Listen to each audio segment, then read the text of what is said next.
Ассалаумағалейкум көпшілік. Баршамызға той құтты болсын. Біз Шыңғыстың досы, кластасы боламыз. Достың міндеті әрқашан қуанғанын айтайын, туған күні келмесең дейді ғой. Әрқашан қасынан табылып, мерейін үстеме етіп, қуанышын бөлісу.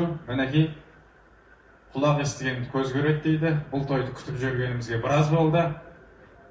Бұл той кішкентай ер азаматтарының мұсылман екенін түсіндіріп, бұл бір пайғамбарымыздан келе жатқан соның сүннет амалын түсіндіріп, осы бір үлкен міндетті басынан өткеріп, осындай міндетті үлкен той қылып жасап, елдің батасын алып жатсын.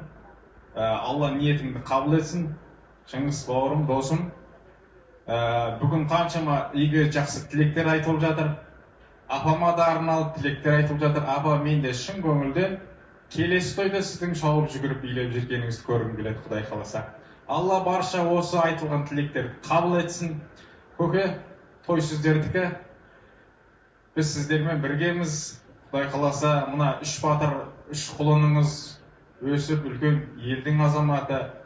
Құдай қаласа, көптің ықыласына бөлетін азаматтар болсын, бөленетін. Өйткені көптің ықыласын ақшамен, атақпен, абыроймен ала алмайсың. Көптің ықыласын ерен еңбекпен, маңдай термен аласың. Құдай қаласа елдің азаматы болсын.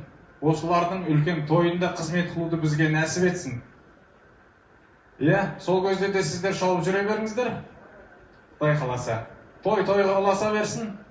Құдай қаласа. Енді Шыңғыстың қандай екенін мен айтпасам да белгілі. Бізде қамыс деген шөп бар. Сәл нәмдеу жер болса, өсіп өніп қаптап қаулап кете береді. Мен Шыңғыстың қамысқа теңеймін. Сәл нәмдеу жер болса болды, бұл жігітті. Өсіп, өніп, қаулап, алма талдан алыс түспейді дейді. Құдай қаласа ұлдарың өзіңе тартқан, көкеме тартқан жақсы ер азаматтар бола берсін. Біз сенімен біргеміз, еліміз аман, жұртымыз тыныш болсын.